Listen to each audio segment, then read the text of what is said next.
Only 2 teams in NBA history have ever done this, and the Cleveland Cavaliers might be the scariest of them. This Cavs regular season isn't just great, it's historic. They recently recorded their 3rd separate 12-game winning streak in a single season, a feat only the 67-win Dallas Mavericks had previously accomplished during the 2006-07 season.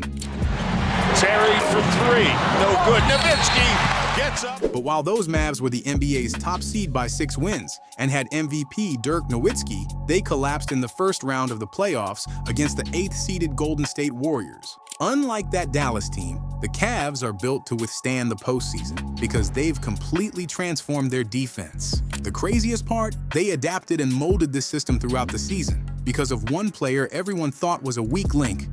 For the 3rd time this season, the Cavs have strung together at least 12 straight wins, a feat that speaks to both their dominance and consistency. They opened the season with 15 consecutive victories, followed by a brief 6-4 stretch before rattling off another 12-game winning streak. After a 7-6 skid, they're now riding yet another 15-game heater. Cleveland's offense is unstoppable. Their defense, absolutely destructive.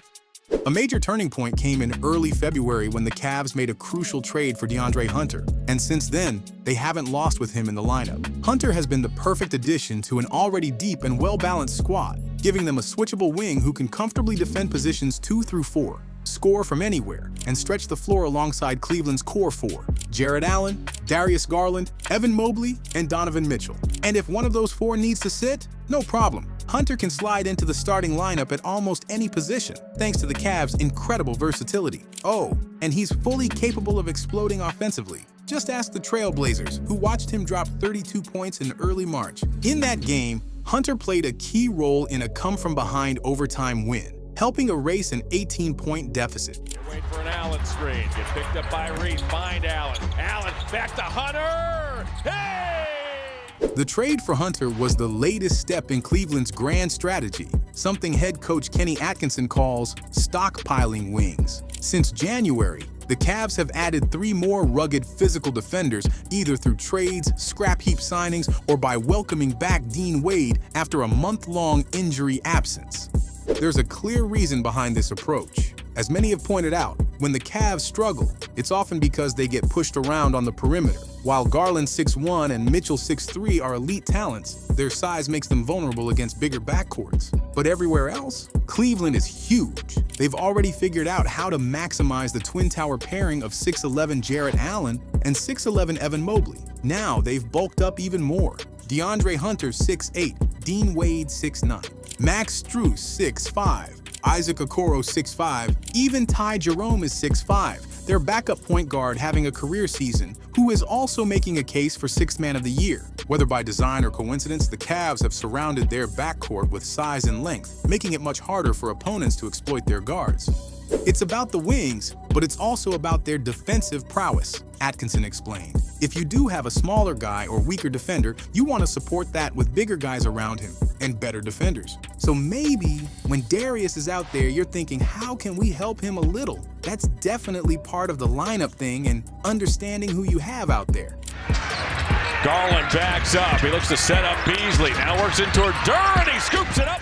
Even with strong defenders around him, Darius Garland's size will always make him a target for bigger, more versatile teams. Opponents actively seek him out when the Cavaliers are on defense. It was a glaring issue in last year's playoffs, and it's been a challenge again this season, especially when Cleveland faces their top competition in the East, including the defending NBA champion Boston Celtics. Last season, the Cavs tried to hide Garland defensively. This year, that's no longer the plan. I just told him I don't want to hide him anymore, Coach Atkinson said after the Cavs' comeback win over the Celtics on December 1st. It's playoff-level basketball, and he's got to accept the challenge. He's smart, he's fast, he's strong. I don't see why he can't be a really good defender, and he's showing he can be. That night, Boston repeatedly hunted Garland in switches, trying to force him onto Jason Tatum. Tatum had plenty of success, finishing with 29 points, but Garland held his own just enough to allow the Cavs to overtake Boston in the final 2 minutes. Helped, of course, by Donovan Mitchell's 20-point fourth quarter. They literally picked on him every single play, Atkinson admitted. That's their style of play. And this goes back to me watching the playoffs last year. I think the previous coaching staff did different things to hide him. And my point to Darius, we're not hiding you, you're good enough. Accept the challenge. Aside from being healthier and stronger than last season, Garland is now benefiting from specific defensive tactics designed to counter teams that relentlessly target him with on-ball screens. One of those tactics is called the veer switch, also known as a late switch. And grab 8 big rebounds. Cavaliers have been coming at teams in waves. This is an extension of drop coverage, where instead of the point-of-attack defender fighting through the screen to rear-view contest the ball handler, he veers back toward the screener, challenging his legs, so to speak, to disrupt an incoming pass or slow his drive if necessary. At the same time, the big man switches onto the ball handler. This tactic has become increasingly popular because it briefly clogs the paint, contests the ball handler, and disrupts the offense's rhythm. It's even more effective when backed by elite defenders in drop coverage. And Cleveland has 2 of the best in Jarrett Allen and Evan Mobley. So if opponents try to hammer Garland by using screens set by Allen or Mobley's assignment, they're only inviting a stronger defender into the play. Another tactic the Cavs have deployed with great success this season is the peel switch. A peel switch happens when the primary defender gets beaten off the dribble. Instead of scrambling to recover, the nearest help defender switches onto the ball handler while the original defender peels off to cover the open player. The advantage: it eliminates having 2 defenders on the ball at once while keeping the rest of the team matched up. When executed correctly, peel switching can shut down dribble penetration, disrupt pick and roll reads, and muddy up an offense's ability to create drive and kick looks. The key to pulling it off? Strong communication, a reliable backline, and multiple high-level wing defenders. The Cavs have all 3, Allen and Mobley anchoring the backline, a committed and coordinated team-wide defensive effort, a deep collection of physical, switchable wings committed to executing the scheme. With these adjustments, Cleveland has transformed its defensive identity. Rather than trying to hide Garland, they've built a system that insulates him, forcing opponents to work harder for every advantage.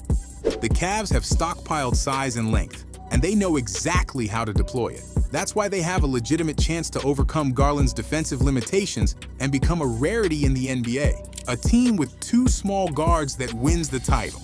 Going back to 1980, only 3 teams have won a championship with both starting guards measuring 6'3" or shorter. The Detroit Pistons did it twice, in 1989 and 1990, with Isaiah Thomas at 6'1" and Joe Dumars at 6'3".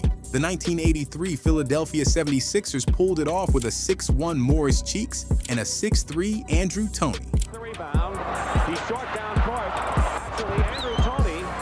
If you're looking for a good omen, every team that has won a title with small guards had players who measured the exact same height as Garland and Mitchell. That said, the '83 Sixers also had Julius Erving and Moses Malone, 2 dominant superstars who combined for 3 consecutive NBA MVPs. That makes the Pistons the only team in the past 35 years to win a title when their top 2 players were both small guards. The closest modern example would be the 2019 Toronto Raptors, who often played 6 feet tall Kyle Lowry and Fred VanVleet together.